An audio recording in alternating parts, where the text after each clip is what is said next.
ओम शांति। ये ब्राह्मण जन्म मरजीवा जन्म है, जिसमें हम आत्माएं देह में रहते हुए भी देह से अलग होने का अभ्यास करते हैं। लोग शरीर छोड़ने के बाद कहते हैं कि भगवान को प्यारा हो गया, लेकिन हम जीते जी देह और दुनिया से न्यारे और एक बाबा का प्यारा होने का रोज़ अभ्यास करते हैं। और इसीलिए बाबा हमें एक बहुत सुंदर ड्रेस देते हैं। एक है सूक्ष्म ड्रेस जो बाबा हमें पहनाते हैं, परंतु स्थूल रूप में भी बाबा ने हमें ये वाइट ड्रेस दी है। दुनिया में जब कोई शरीर छोड़ता है तो उस पर जो कफन चढ़ाया जाता है वो भी सफ़ेद रंग का होता है। तो हमें याद दिलाती है हमारी ड्रेस कि हम इस दुनिया में रहते जैसे मरे हुए हैं, भगवान के प्यारे हैं। तो आज की मुरली हमें ऐसे ही बेहद का वैराग्य दिला रही है। सुनते हैं प्यारे बाबा के मधुर महावाक्य। आज है 15 जनवरी 2026। बाबा के महावाक्य हैं, मीठे बच्चे, तुम्हारे मुख से कभी भी हे ईश्वर, हे बाबा शब्द नहीं निकलना चाहिए। भक्ति में क्या देते हैं ना, हे भगवान, हे ईश्वर, ओ गॉड। अब कहते ये नहीं निकलना चाहिए। यह तो भक्ति मार्ग की प्रैक्टिस है। प्रश्न है, तुम बच्चे सफ़ेद ड्रेस पसंद क्यों करते हो? यह किस बात का प्रतीक है? क्यों पसंद करते हैं? उत्तर है, अभी तुम इस पुरानी दुनिया से जीते जी मर चुके हो, इसलिए तुम्हें सफ़ेद ड्रेस पसंद है। यह सफ़ेद ड्रेस मौत को सिद्ध करता है। जब कोई मरता है तो उस पर भी सफ़ेद कपड़ा डालते हैं। तुम बच्चे भी अभी मर जीवा बने हो। ऐसी आंतरिक स्थिति है। ओम शांति। रूहानी बाप बैठ बच्चों को समझाते हैं। रूहानी अक्षर न कहे, सिर्फ बाप कहें तो भी ठीक है। बाप बैठ बच्चों को समझाते हैं। ये तो समझते हैं ना, ये तो आत्मा के अंतर की स्थिति, या क्यों कहें कि अंदर के कनेक्शन की बात है, रिलेशन की बात है। सब अपने को भाई भाई तो कहते ही हैं, तो बाप बैठ समझाते हैं बच्चों को। सभी को तो नहीं समझाते होंगे, सब अपने को भाई भाई कहते ही हैं। गीता में लिखा हुआ है भगवानुवाच। अब भगवानुवाच किसके प्रति? भगवान के हैं सब बच्चे। वह बाप है तो भगवान के बच्चे सब ब्रदर्स हैं। अगर वो बाबा है तो एक पिता के बच्चे हम सब भाई हैं। भगवान ने ही समझाया होगा, राजयोग सिखाया होगा। अभी तुम्हारी बुद्धि का ताला खुला हुआ है। खुला हुआ है। दुनिया में और किसी के भी ऐसे ख्यालात नहीं चल सकते। जिन जिन को संदेश मिलता जाएगा वह स्कूल में आते जाएंगे, पढ़ते जाएंगे, समझेंगे। प्रदर्शनी तो देखी, अब जाकर कुछ ज़्यादा सुने। पहली पहली मुख्य बात है ज्ञान का सागर पतित पावन गीता ज्ञान दाता शिव भगवान वाच। पहले पहले उनको यह पता पड़े कि इन्हों को सिखलाने वाला अथवा समझाने वाला कौन है ना। कौन कह रहा है ये बहुत मैटर करता है, क्योंकि वो जो कह रहा है उस पर जितना विश्वास होगा उतनी उसकी कही हुई बात पर भी विश्वास होगा। वह सुप्रीम सोल ज्ञान का सागर निराकार है। वह तो है ही सत्य। सत्य, ट्रुथ, वह सत्य ही बताएंगे। फिर उसमें और कोई प्रश्न उठ नहीं सकता। पहले पहले तो इस पर समझाना है हमको परमपिता परमात्मा ब्रह्मा द्वारा राजयोग सिखलाते हैं। यह राजाई पद है जिसको निश्चय हो जाएगा कि जो सबका बाप है वह पारलौकिक बाप बैठ समझाते हैं, वही सबसे बड़ी अथॉरिटी है, तो फिर दूसरा कोई प्रश्न उठ ही नहीं सकता। कौन कह रहा है, अगर ये पक्का हो गया ना तो फिर प्रश्न नहीं उठेगा। क्यों कह रहे हैं, ऐसे क्यों नहीं और वैसे क्यों नहीं। जो बाबा कह रहे हैं वो सत्य है, वह है पतित पावन। तो जब वह यहाँ आते हैं तो ज़रूर अपने टाइम पर आते होंगे।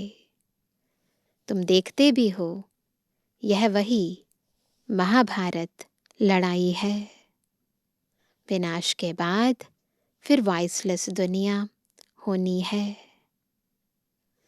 यह है विशियस दुनिया। यह मनुष्य नहीं जानते कि भारत ही वॉइसलेस था।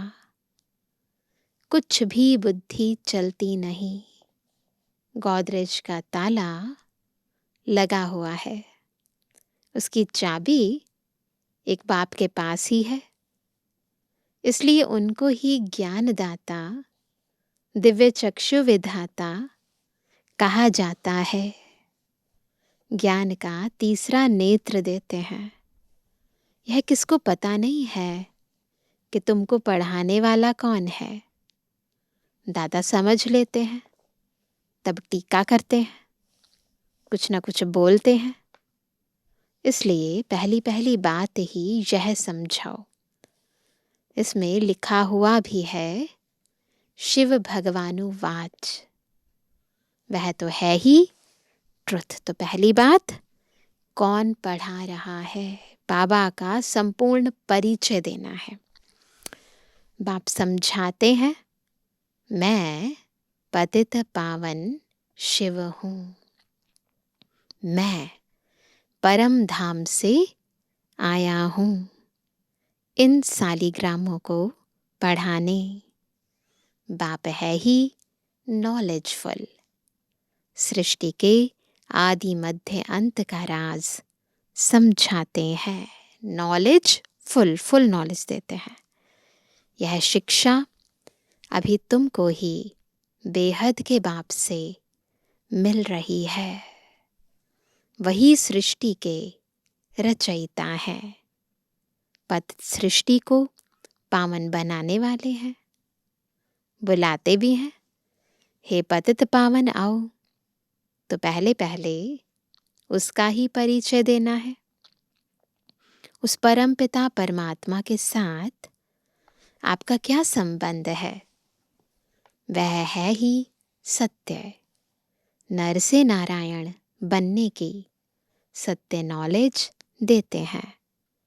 बच्चे जानते हैं बाप सत्य है, बाप ही सचखंड बनाते हैं। तुम नर से नारायण बनने यहाँ आते हो। बैरिस्टर पास जाएंगे तो समझेंगे हम बैरिस्टर बनने आए हैं। अभी तुमको निश्चय है, क्या निश्चय है कि हमें भगवान पढ़ाते हैं। स्कूल के अंदर तो निश्चय होता है ना, ये टीचर हमें पढ़ा रहे हैं, टीचर बहुत इंटेलिजेंट है तो फिर जो पढ़ा रहे हैं वो बिल्कुल ठीक होगा। तो यहाँ भी निश्चय ज़रूरी होना चाहिए कि हमें कौन पढ़ा रहा है। खुद नॉलेजफुल ज्ञानदाता है ना, ज्ञान सागर शिव बाबा पढ़ा रहे हैं। तो बाबा कहते हैं कई निश्चय करते भी हैं, फिर संशय बुद्धि हो जाते हैं, तो उनको सब मनुष्य कहते हैं तुम तो कहते थे भगवान पढ़ाते हैं, फिर भगवान को छोड़ क्यों आए हो। बोलेंगे ना लोग। संशय आने से ही भागंती हो जाते हैं, कोई ना कोई विकर्म करते हैं। भगवान वाच, काम महाशत्रु है। इन पर जीत पाने से ही तुम जगत जीत बनेंगे। जो पावन बनेंगे वही पावन दुनिया में चलेंगे। यहाँ है ही राजयोग की बात। तुम जाकर वहाँ राजाई करेंगे।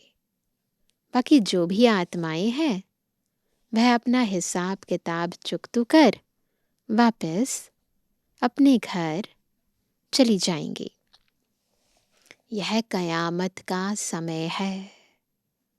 अब यह बुद्धि कहती है सतयुग की स्थापना जरूर होनी है ना।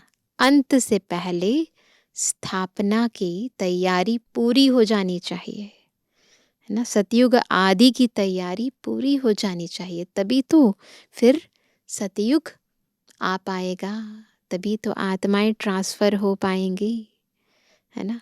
पावन दुनिया सतयुग को कहा जाता है।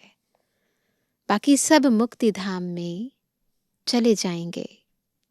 उनको फिर अपना पाठ रिपीट करना है।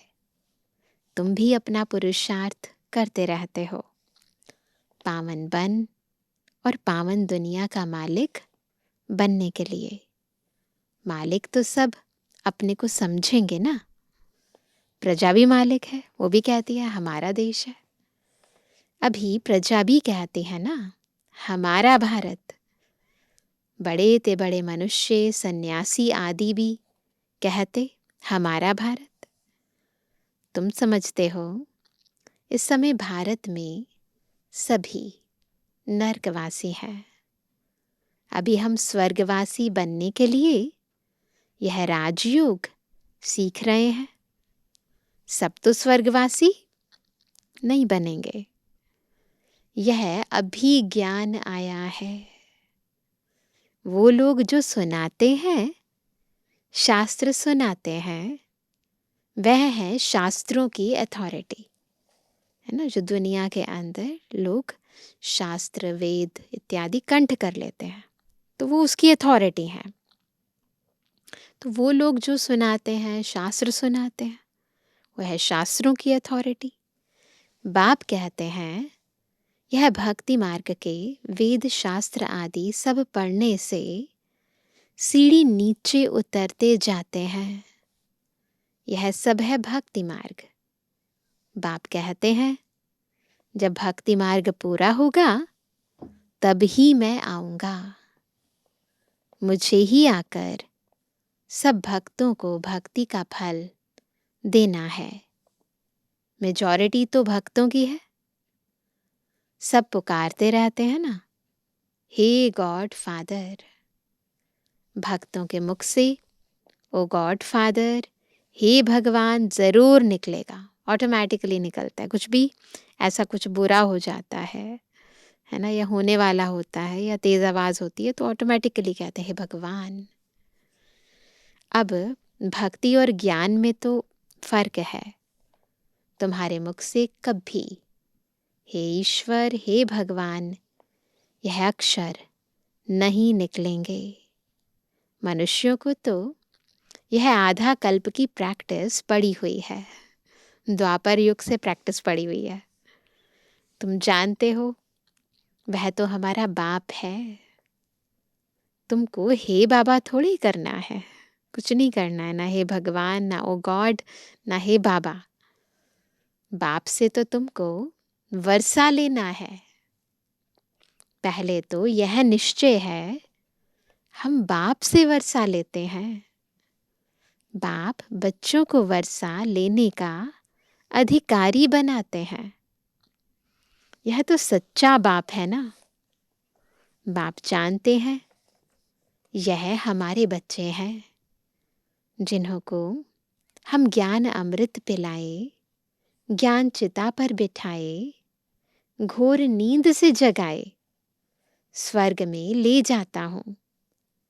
बाप ने समझाया है आत्माएं वहां शांति धाम और सुख धाम में रहती हैं।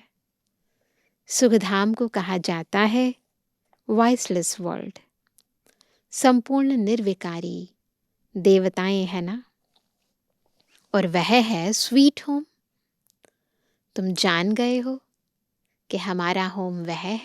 ऊपर है स्वीट होम, फिर नीचे सुखधाम। तो बाबा कहते हैं तुम जान गए हो कि हमारा होम वह है, और हम एक्टर्स उस शांति धाम से आते हैं यहाँ पाठ बजाने। हम आत्माएं यहाँ के रहवासी नहीं हैं, मूल रूप से वहाँ के रहवासी हैं। वह एक्टर्स यहाँ के रहवासी होते हैं, इसी दुनिया के रहवासी होते हैं, और इसी दुनिया के इस स्टेज पर वो एक्ट करते हैं। हम हैं वास्तव में उस दुनिया के निवासी, आए हैं इस दुनिया में एक्ट करने। सिर्फ घर से आकर ड्रेस बदल कर पाठ बजाते हैं। तुम तो समझते हो हमारा घर शांति धाम है, वहाँ हम फिर वापस जाते हैं, दोबारा जहाँ से आए थे वहीं जाना है। जब सभी एक्टर्स स्टेज पर आ जाते हैं तब फिर बाप आकर सभी को ले जाएंगे। इसलिए उनको लिबरेटर, गाइड भी कहा जाता है। दुख हरता सुख करता है, तो इतने सब मनुष्य कहाँ जाएंगे? विचार करो, कहाँ जाएंगे? पतित पावन को बुलाते हैं, किस लिए? अपनी मौत के लिए। कालों का काल महाकाल है, सारी दुनिया ही पतित है, तो पावन बनाने के लिए, है ना, इस दौर से तो गुजरना पड़ेगा ना। तो बाबा कहते हैं किस लिए बुलाते हैं? अपनी मौत के लिए बुलाते हैं। दुख की दुनिया में रहने नहीं चाहते हैं, इसलिए कहते हैं घर चलो। यह सब मुक्ति को ही मानने वाले हैं। भारत का प्राचीन राजयोग भी कितना मशहूर है। विलायत में भी जाते हैं प्राचीन राजयोग सिखलाने।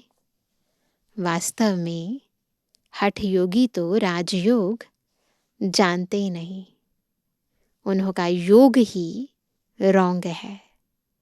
इसलिए तुम्हें जाकर सच्चा राजयोग सिखाना है। मनुष्य को सन्यासियों की कफनी देख उन्हों को कितना मान देते हैं, है ना। जब देखते हैं ना सन्यासियों को कि उन्होंने गेरू कपड़े पहन रखे हैं, तो लोग फिर उन्हें मान देते हैं। तो वो कहते हैं मनुष्य को सन्यासियों की कफनी देख उन्हों को कितना मान देते हैं। बौद्ध धर्म में भी सन्यासियों को कफनी पहनी हुई देख उनको मानते हैं। सन्यासी तो बाद में होते हैं। बौद्ध धर्म में भी शुरू में कोई सन्यासी नहीं होते हैं। जब पाप बढ़ता है तब सन्यास धर्म स्थापन होता है। शुरू में सन्यास धर्म नहीं होता, धीरे धीरे होता है। शुरू में तो वह आत्माएं ऊपर से आती हैं, उनकी संख्या आती है। शुरू में सन्यास सिखलाकर क्या करेंगे? सन्यास होता है बाद में। यह भी यहाँ से कॉपी करते हैं, संगम युग से। क्रिश्चियंस में भी बहुत हैं जो सन्यासियों का मान रखते हैं, पवित्रता का मान है वास्तव में। कफनी की जो पहरवाइज है वह हठ योगियों की है। तुमको तो घर बार छोड़ना नहीं है, न कोई सफ़ेद कपड़े का बंधन है ना। ऐसे बाबा बंधन भी नहीं डालते हैं, परंतु सफ़ेद अच्छा है। तुम भट्ठी में रहे हो तो ड्रेस भी यह हो गई है। एक है 7 डेज़ कोर्स जो हम करते हैं, पहले 7 दिन की भट्ठी करते थे। और एक बाबा के वो बच्चे, क्योंकि साकार मुरली है, जिन्होंने 14 वर्ष भट्ठी में रहे, तो उनकी भी बाबा बात करते हैं। आजकल सफ़ेद बहुत पसंद करते हैं। मनुष्य मरते हैं तो भी सफ़ेद चादर डालते हैं। तुम भी अभी मर जीवा बने हो तो सफ़ेद ड्रेस अच्छी है, याद रहे हम मर जीवा हैं। ये वस्त्र हमें याद दिलाते हैं। तो पहले कोई को भी बाप का परिचय देना है। 2 बाप हैं, यह बातें समझने में टाइम लेते हैं। प्रदर्शनी में इतना समझा नहीं सकेंगे। सतयुग में होता है 1 बाप। इस समय तुमको 3 बाप हैं, क्योंकि भगवान आते हैं प्रजापिता ब्रह्मा के तन में। वह भी तो बाप है सबका, लौकिक बाप भी है। अच्छा, अब तीनों बाप से ऊंच वर्षा किसका? किसका है? निराकार बाप वर्षा कैसे दे? वह फिर देते हैं ब्रह्मा द्वारा। वर्षा तो ऊंचा बाबा का ही है, पर देते हैं ब्रह्मा द्वारा। इस चित्र पर तुम बहुत अच्छी रीति समझा सकते हो। शिव बाबा निराकार है और यह है Prajapita Brahma Adidev, great great grandfather. बाप कहते हैं मुझ शिव को तुम ग्रेट ग्रेट ग्रैंडफादर नहीं कहेंगे, मैं सभी का बाप हूँ। यह है प्रजापिता ब्रह्मा। तुम हो गए सब बहन भाई। भल स्त्री पुरुष हैं, परंतु बुद्धि से जानते हैं हम भाई बहन हैं। बाप से वर्षा लेते हैं। भाई बहन आपस में क्रिमिनल असॉल्ट कर न सकें। अगर दोनों की आपस में विकारी दृष्टि खींचती है तो फिर गिर पड़ते हैं, बाप को भूल जाते हैं। किसी भी विकार में अगर जाती है आत्मा तो उस समय आत्मा को बाबा की याद बिल्कुल नहीं है, और विकार में ज़्यादा जाने से बाबा की याद भूलने लगती है। बाप कहते हैं तुम हमारा बच्चा बन, फिर मुंह काला करते हो। कई बार कहते हैं ना बाबा या तो बाप है या तो पाप है, एक ही हो सकता है। बेहद का बाप बच्चों को बैठ समझाते हैं तुमको यह नशा चढ़ा हुआ है। कौन पढ़ा रहे हैं हमें? कौन समझा रहे हैं हमें? जानते हो गृहस्थ व्यवहार में भी रहना है, लौकिक संबंधियों को भी मुंह देना है। ऐसे नहीं तोड़ देना है, तोड़ना नहीं है, तोड़ निभानी है। तोड़ निभाना है। लौकिक बाप को तो तुम बाप कहेंगे ना, उनको तो तुम भाई नहीं कह सकते हो। ऑर्डिनरी वे में है ना, बाप को बाप ही कहेंगे।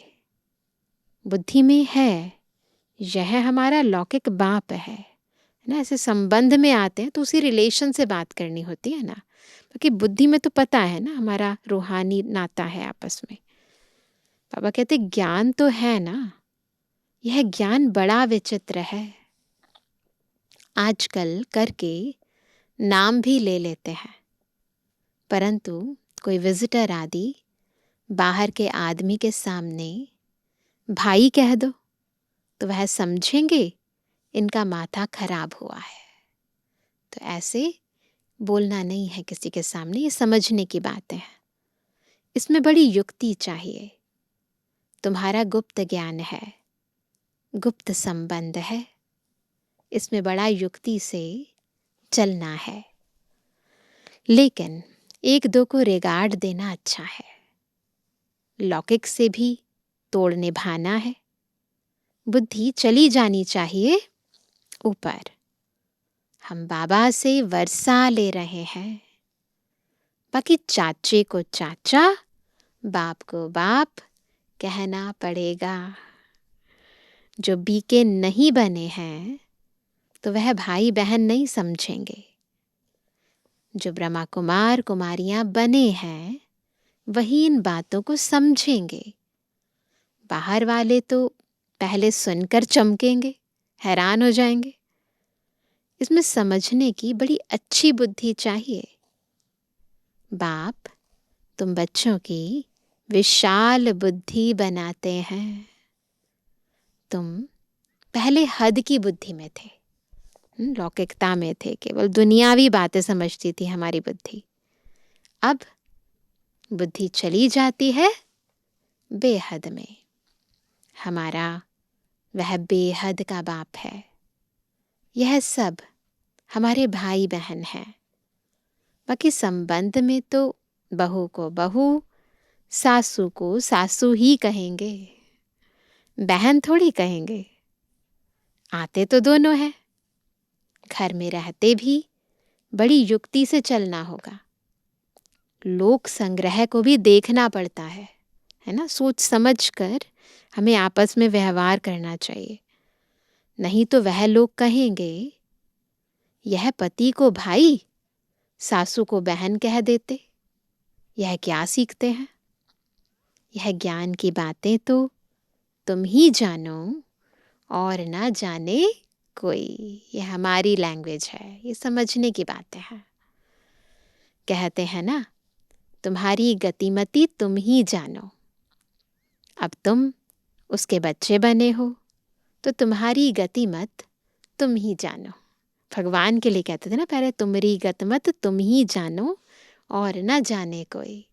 तो बाबा वही हमें कहते हैं कि तुम्हारी भी गतिमत तुम ही जानो। बड़ा संभल कर चलना पड़ता है, कहाँ कोई मूंझे नहीं। तो प्रदर्शनी में भी तुम बच्चों को पहले पहले यह समझाना है कि हमको पढ़ाने वाला भगवान है। अब बताओ वह कौन है, निराकार शिव या श्री कृष्ण?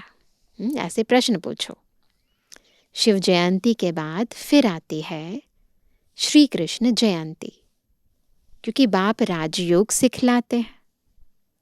बच्चों की बुद्धि में आया ना, जब तक शिव परमात्मा न आए शिव जयंती मना ना सके, जब तक शिव आकर कृष्णपुरी स्थापन ना करे तो श्री कृष्ण जयंती भी कैसे मनाई जाए। श्री कृष्ण का जन्म तो मनाते हैं, परंतु समझते थोड़ी हैं। मनाते तो हैं। श्री कृष्ण प्रिंस था तो जरूर सतयुग में प्रिंस होगा ना। देवी देवताओं की राजधानी होगी। सिर्फ एक श्री कृष्ण को तो बादशाही नहीं मिली होगी। जरूर कृष्णपुरी होगी ना, पूरी राजधानी होती है ना। कहते भी हैं कृष्णपुरी और यह है कंसपुरी। कंसपुरी खत्म हुई, फिर कृष्णपुरी स्थापन हुई ना। होती भारत में ही है। नई दुनिया में थोड़े ही यह कंस आदि हो सकते हैं। कंसपुरी कहा जाता है कलयुग को। यहाँ तो देखो कितने मनुष्य हैं। सतयुग में थोड़े होते हैं। देवताओं ने कोई लड़ाई नहीं की। कृष्णपुरी कहो अथवा विष्णुपुरी कहो, दैवी संप्रदाय कहो, आसुरी संप्रदाय यहाँ है ना। बाकी न देवताओं न असुरों की लड़ाई हुई, न कौरवों पांडवों की हुई है। तुम रावण पर जीत पाते हो, यह है माया के साथ हमारी युद्ध। बाप कहते हैं इन 5 विकारों पर जीत पहनो तो तुम जगत जीत बन जाएंगे। इसमें कोई लड़ना नहीं है। लड़ने का नाम ले तो हिंसा हो जाए।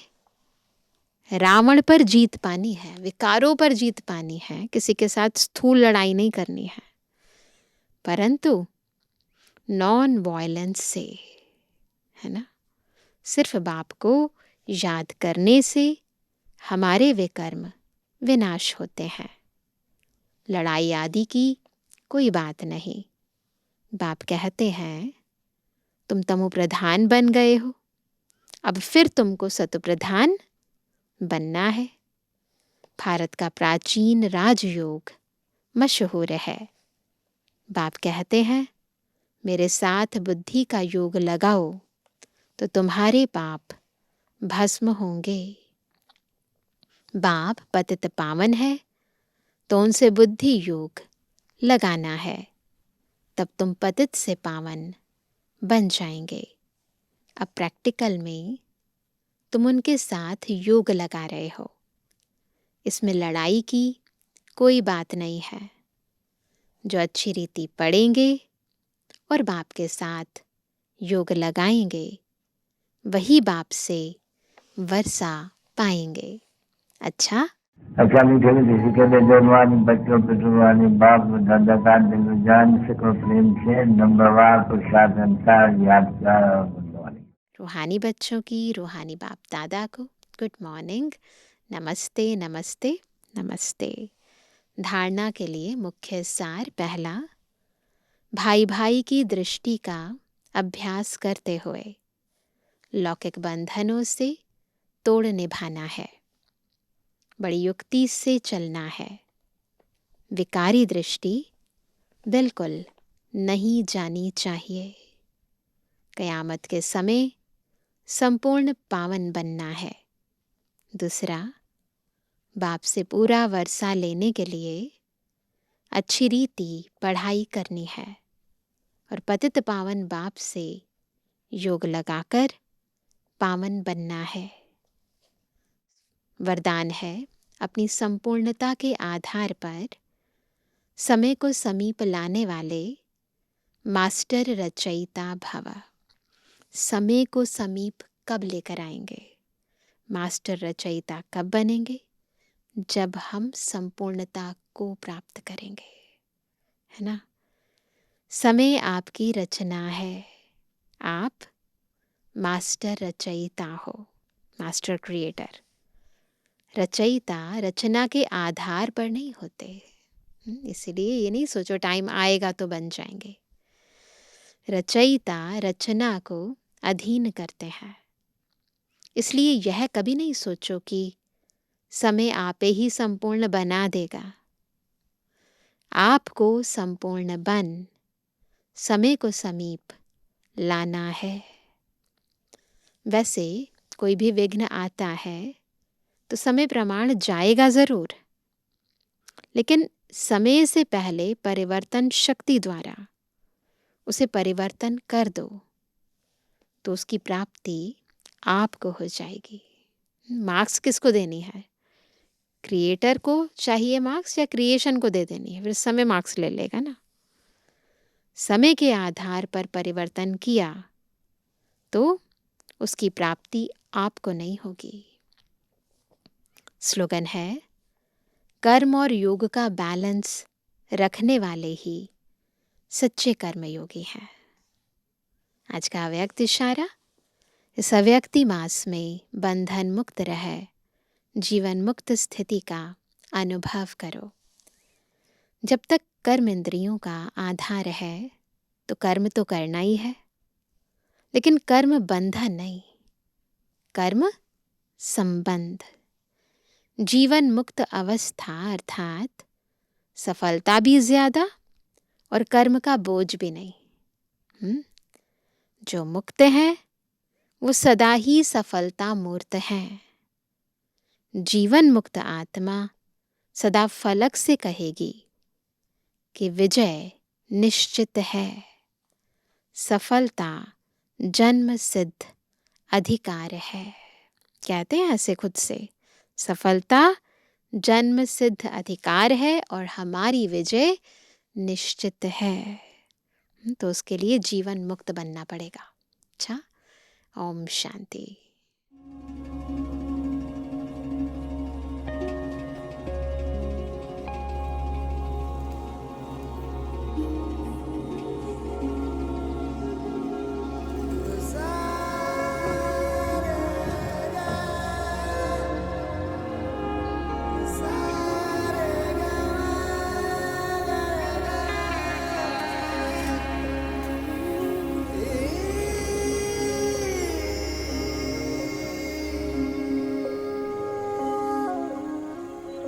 मनियो मालिक में डूबा,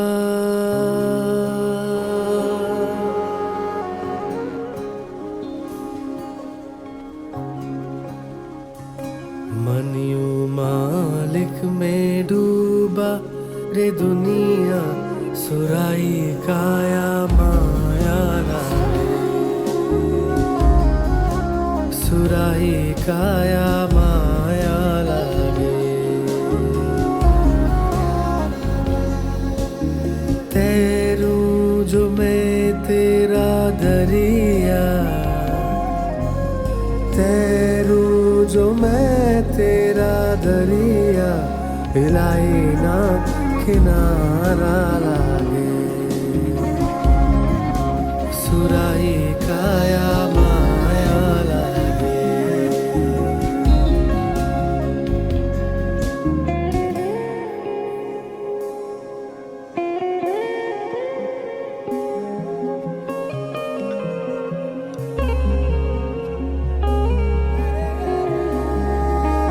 सोया सोया मन जो कोई बारिशों से जागे रे,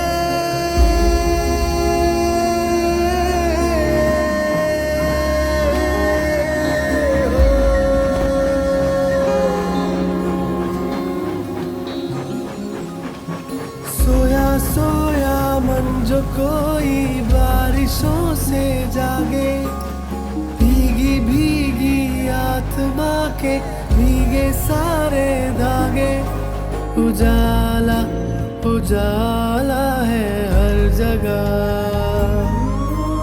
तेरे हवाले में तेरे हाथ में। मिले मुझे तू ही सदा जहाँ जाऊं मैं जो खोलूं ये मन की बड़िया, तुझी में आना जाना